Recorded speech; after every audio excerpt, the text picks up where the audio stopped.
Hey everyone, I'm back, and today we're going to be talking about Terrifier 3. And this movie came out in 2024, and it's directed by Damien Leone once again. And he's the same director as the first two Terrifier movies, which I just recently talked about and watched for the first time.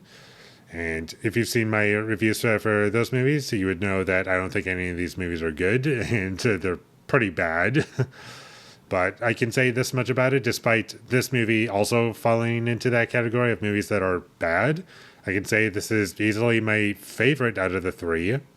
And just like the second movie, there were improvements made with the positives that I had already with those previous two films. It was improved upon and made a better movie overall. And this was the least boring Terrifier movie. I didn't start to feel the runtime until like halfway through, which is something that cannot be said about the first two movies. The first two are very boring movies that have a couple standout moments that I like.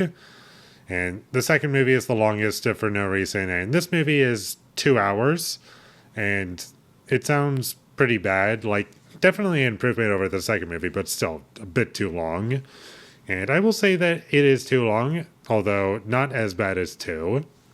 And the kills in it were very fun and entertaining and easily the best parts of this movie. And I like the scenes with Art the Clown and David Howard Thornton. I thought he did a great job in this movie. And there's more Art the Clown in this movie than in the previous two movies from memory and also how it feels. And I like how this movie opens. It sets the tone very well, and it's just very fun to watch. And obviously, with these Terrifier movies, not only are they very bloody and gory, trying to be like disturbing and to go outside of the studio system in terms of what they would show, I do appreciate the dedication to all of the practical effects that go into these movies. I think that they pay off and do give me something to hold on to at the very least. This movie definitely looks the best. It's the nicest looking out of the three. It's better shot than the first two movies. If you can even believe that, like you would almost expect like, okay, it's just the same thing over and over and over again. But there are improvements, fortunately. And the movie looking nicer was one of them. And the music in this movie wasn't terrible. It didn't drag any particular scene down from memory. That was always appreciated. And whenever we got gore scenes, it almost kind of had a dark comedy edge to it with Art the Clown laughing without even making a noise. And that was really enjoyable for me. And it felt intentional at the very least.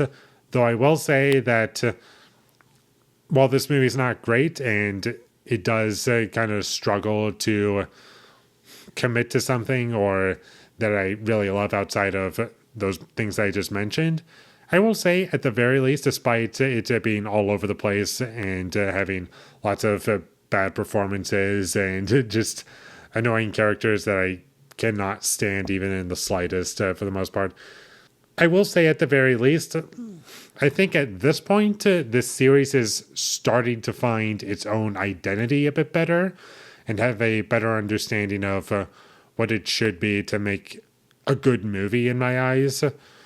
I can say that at the very least. We're starting to get an identity for this franchise outside of just it being bloody and having practical effects. But just like the first two movies, there was some really forced drama that I couldn't get behind and was impossible to take seriously. And the story for this movie is just so stupid. And that was another thing I couldn't take seriously when they were trying to imply some seriousness into these scenes, and I just wasn't into it. And there were some flashback scenes that were really funny to me, and I just couldn't take seriously. And like I said, lots of bad performances, like the first two. Not as bad as the previous two movies, but still pretty bad, especially the child actors. I wasn't buying them. There were also a couple of shots early on that felt a bit overexposed for my liking, but there are very few in the movie and only in the beginning from memory, so it's something that I can forgive. And this movie did have a bigger budget than the first two movies. The first one had like a $35,000 budget. Second movie had a $250,000 budget, and this one was $2 million, I believe, and grossed roughly $90 million, I believe.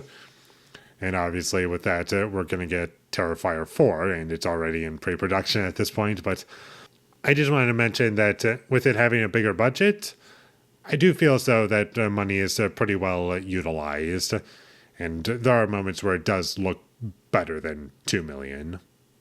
But also, this movie does carry some of the same issues that I had with the first two. Like, I wasn't scared by anything in this movie. The scenes without Art the Clown are just kind of dull to me.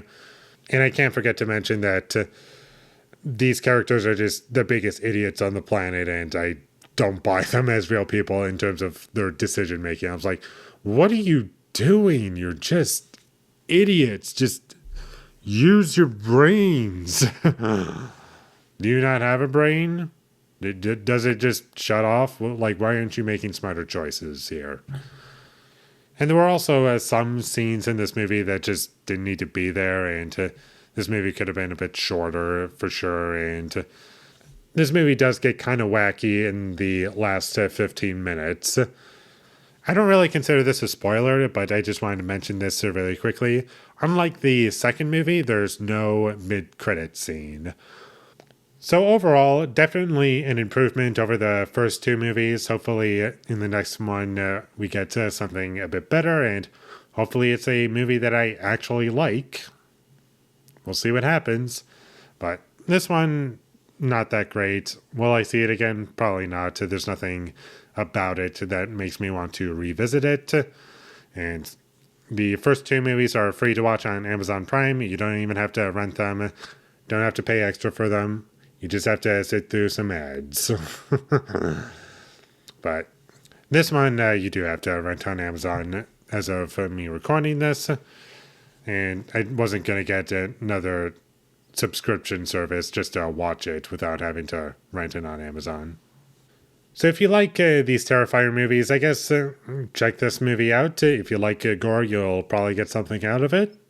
And overall, this movie was not great, but less painful than the first two. So with all that being said, I'm going to give Terrifier 3 a 4 out of 10.